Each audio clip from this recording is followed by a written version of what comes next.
We face the prospect with a variety of attitudes. Things you worry about most just never do come true. I can't imagine anything like that ever happening here. Besides, nobody would ever permit it. Do you? It's your bid, Nora. Oh, I'm so sorry, of course. What's the bidding? Monica, these are the loveliest cards. They're so soft. Time is not far off when, in case of war, the United States could be wiped out by a single atomic bomb. Unless adequate controls are adopted, the destruction of atomic war will be inevitable. Now, what does this mean to us? An entirely new way of life, an existence underground. It means moving our factories, our production. There isn't going to be any war. Not the way we imagine it. Oh, I don't know. I've been listening to that guy for some time now. You remember what he said about... Wait a minute. You don't get my point. I mean, if there is a war, it'll all be over in a day or two. Inside a few hours, we'll all be dead. I wonder. That's a pretty strong statement. I always thought that in a case... I know. I have it on good authority. Very good authority, I assure you. I have some pretty important contacts down in Washington. Still others face the atomic future with the constructive hope that peaceful ideals will ultimately prevail and that the nations will submit to international control of atomic energy.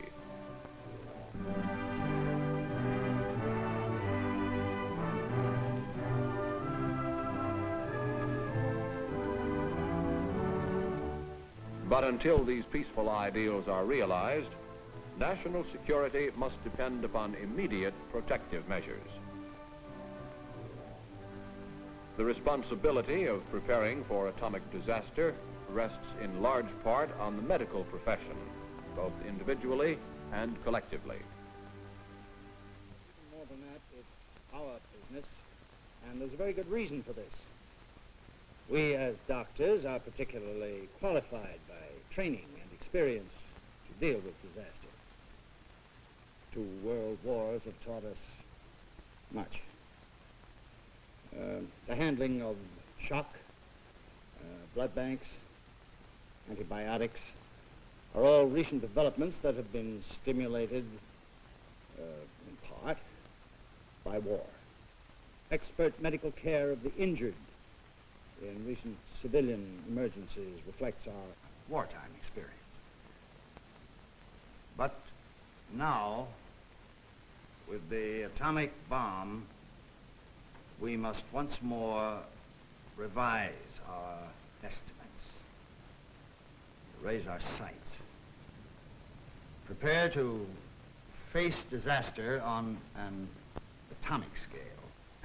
Yet there's nothing in our experience to prepare us for a catastrophe of the size and scope that may face us in the coming years. We have a population of about 250,000. Let's look at the problem in terms of our own locality.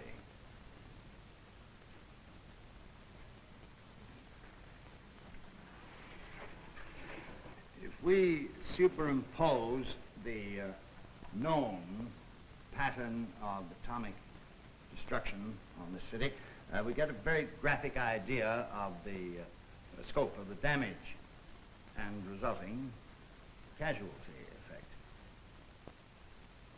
It's not a pretty picture, nor one we can afford to ignore.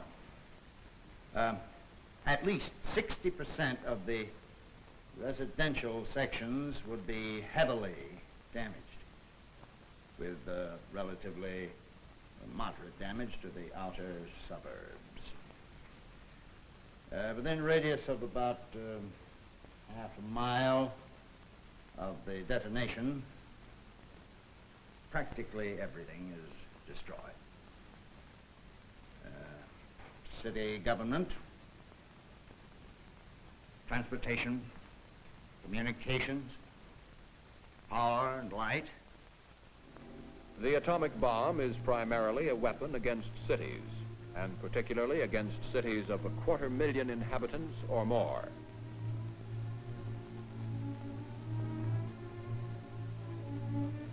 In the United States, there are about 40 such cities. Many, because of their size and strategic importance, might justify the expenditure of more than one bomb. Few of these cities are beyond the range of possible air attack. Against air attack, a strong and alert defense will intercept great numbers of the invading aircraft. But some may penetrate the defense. One plane, one bomb, one city. I suppose the members of this group include every specialty in medicine, from pediatrics to geriatrics. But in atomic bombing, specialization becomes, for the moment, secondary. We'll all be treating a syndrome of burns, trauma, and radiation. Radiation, because of its novelty, has excited a great deal of interest. However, it is burns and trauma which will constitute, by far, the greatest medical problem.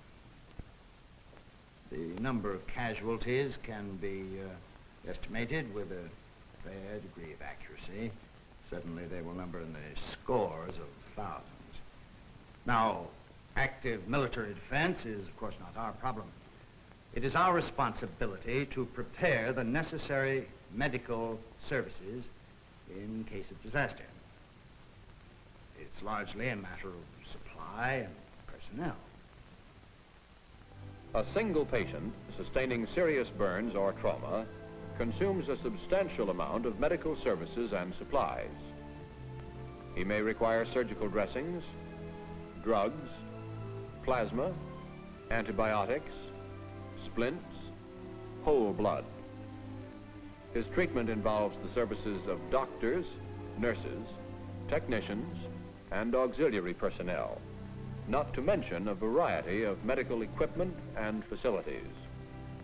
1,000 casualties occurring simultaneously would sorely tax the medical facilities of a large city. An atomic bombing could easily cause 100,000 casualties, at the same time greatly reducing the effectiveness of the local medical organization. The problem is greatly magnified by an environment of widespread destruction. The stricken city, paralyzed by disaster, is dependent for assistance upon surrounding communities. Mutual defense and assistance are essential.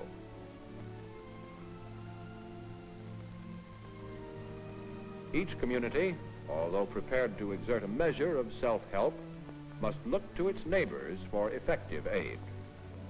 Since the need is immediate, help must come from nearby. It follows that all communities within the stricken area must be mutually supporting, and that the overall area must be self-supporting and independent of outside assistance.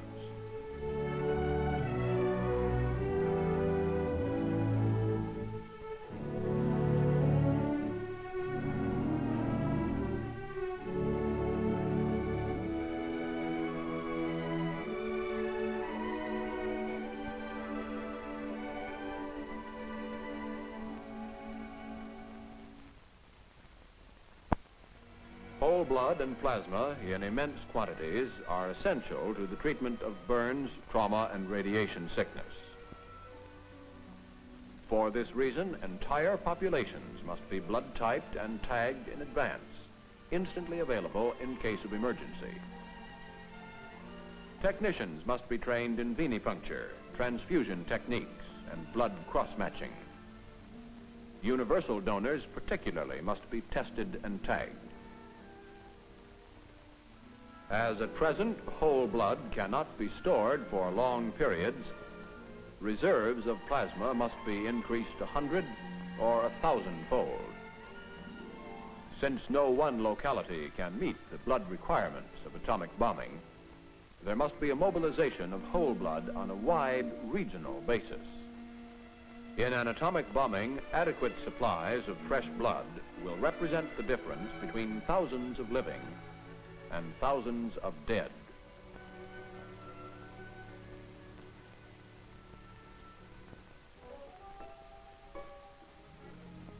Many laymen must be instructed in advance in simple blood count techniques as a method of estimating the degree of radiation injury.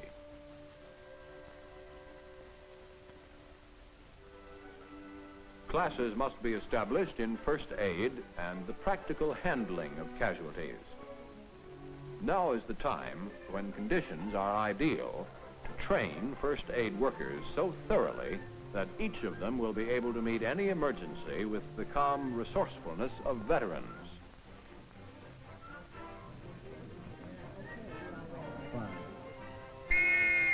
Everybody ready? All out.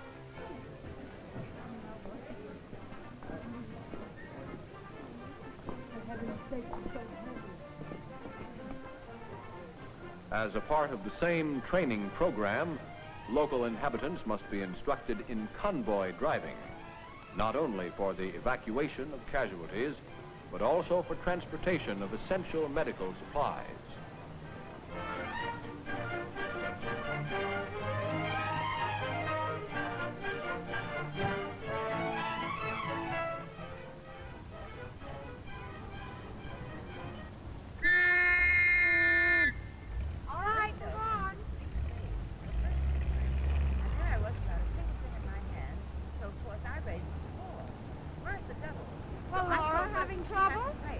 And you know what she did? She turned right around and redoubled. Oh, I was furious. You know, I was so mad I could have knocked her over with the proverbial fender. It's your bid, Laura. I keep forgetting you're supposed to have something horribly wrong with you. Well, here we go, kids.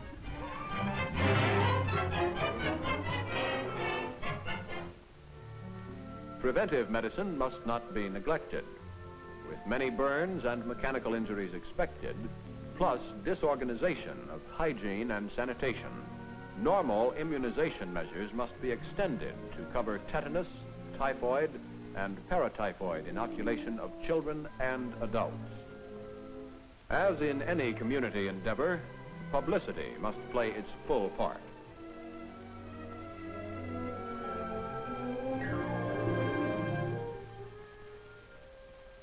Medical relief measures must be based upon a vigorous campaign of public education. Educational exhibits dramatizing the problems associated with atomic energy have two important functions. For one, they enlist cooperation and participation in the work of planning and training. Even more important, they have the psychological effect of molding a sane, objective, and panic-free attitude toward atomic realities.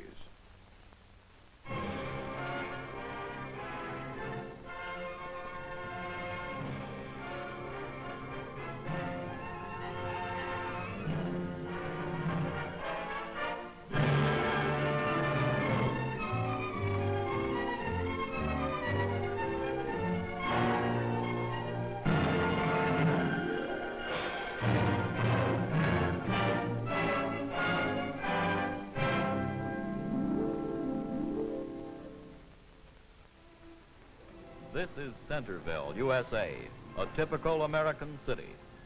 This is Centerville, not next month, not next year, but some imaginary day in the atomic future.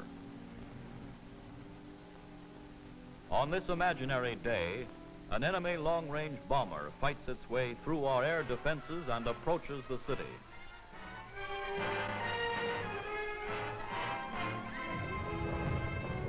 An air defense radar station picks up the plane's image on the radar screen. A warning is radioed to the control point of the area. Immediately, the alarm goes out. Through a communications network, the surrounding communities are alerted. Condition red, attack expected.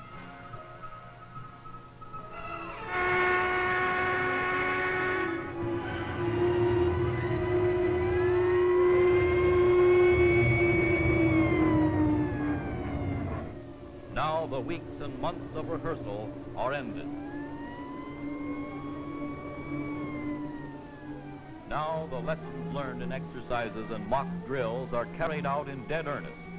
There is an orderly movement of all inhabitants to prepared and provisioned shelters.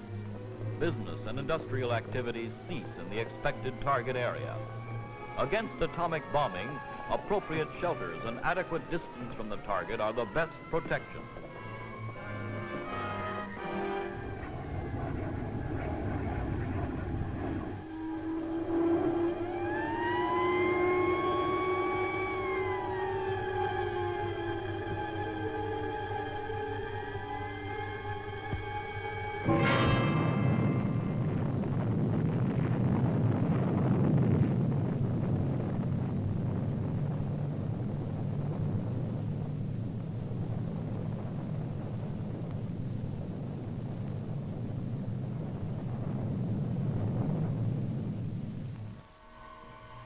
In the bombed area, the uninjured help the injured.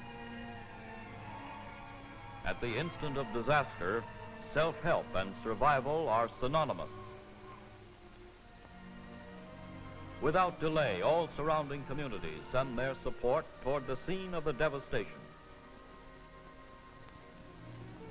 At well-stocked depots strategically placed in the suburbs of the bombed city, squads of first aid workers load their improvised ambulances with all the essentials of relief.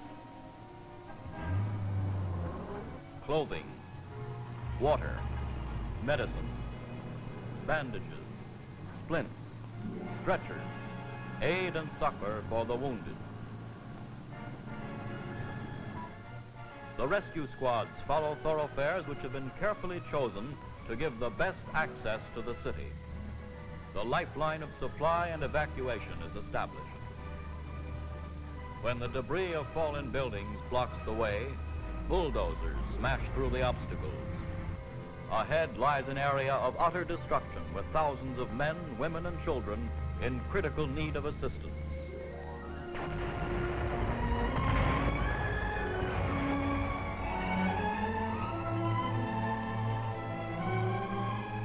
When vehicles can progress no further, rescue teams proceed on foot. Now the rescue squads, for the first time, face the terrible human wreckage of atomic bombing. Yet from the initial excitement and confusion, a pattern of order and efficiency will soon emerge as training and discipline exert their steadying influence. Reports are radioed back to the central control point to forecast the flow of casualties. Radio is the only reliable means of communication. The evacuation of the injured proceeds according to plan.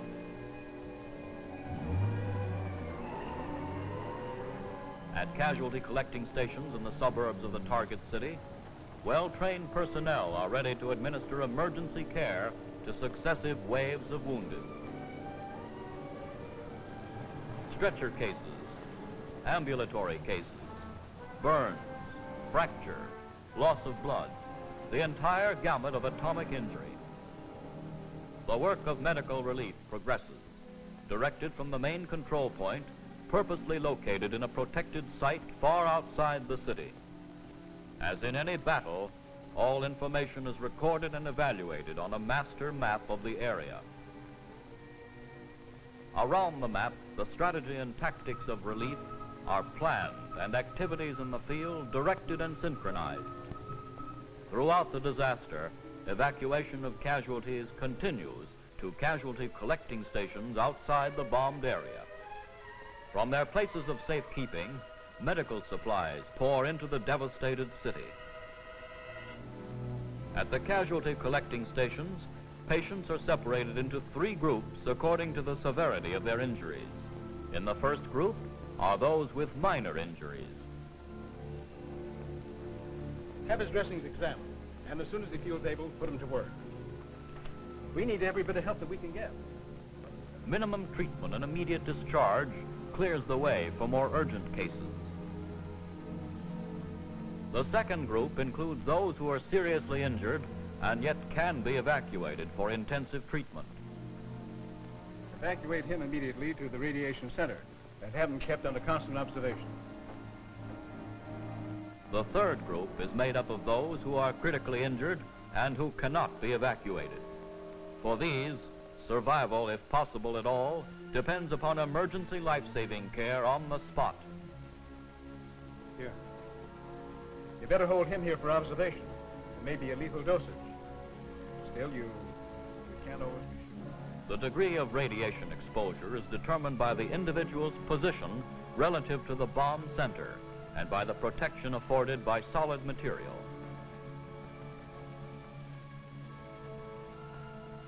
After the casualties are examined, those who are seriously wounded and who can be moved are evacuated to special treatment centers nearby where specialized medical care can be administered. At the treatment centers, all available doctors, nurses, and medical personnel are at work handling the immediate needs of the injured, operating on surgical casualties, dressing burns and fractures, administering plasma and whole blood,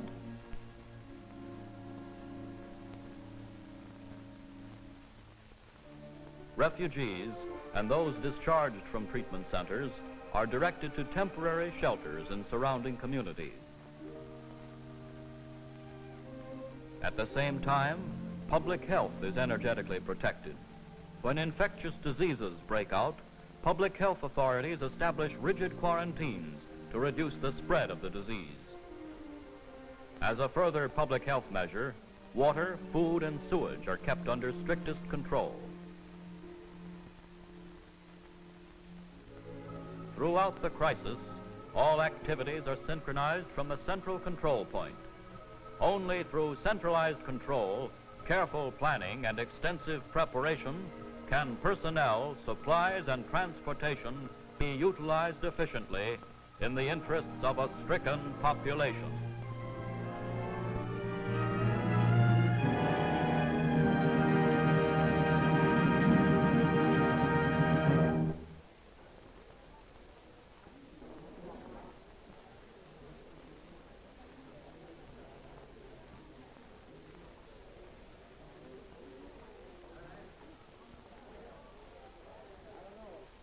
Well, what do you think of our show? We're kind of proud of it. Very interesting. You people must have put a great deal of work into it. I can't understand where you find the time. My days are all so busy. Here, you read this. I think you'll find you have the time, once you make up your mind. In fact, I think it's pretty interesting. Oh. Well, all right. We'll read it. Yeah, we'll give it the old Say, once over. Where do you learn all about this first aid business? Why, we have special courses every Monday and Wednesday afternoon at the high school. How about evenings? All day I'm at the barber shop. I don't make mistakes. Oh, yeah? Remember what you told me about a war not lasting more than 24 hours? Well, mister, you're wrong. I ought to know. I've got important contacts, too. We mustn't exaggerate the problem. Certainly, we must not minimize it. The atomic bomb, however terrible, is not an absolute weapon. Its effectiveness can be materially reduced when employed against a population well prepared physically, psychologically, and medically. We, as doctors, have a great responsibility in carrying out these measures of preparedness. Our thought and planning will be reflected not only in the present welfare of the community, but in its capacity for survival. But one thing we must remember, all our efforts will be valueless unless based upon the wholehearted cooperation of the community authorities and the general public. Thank you.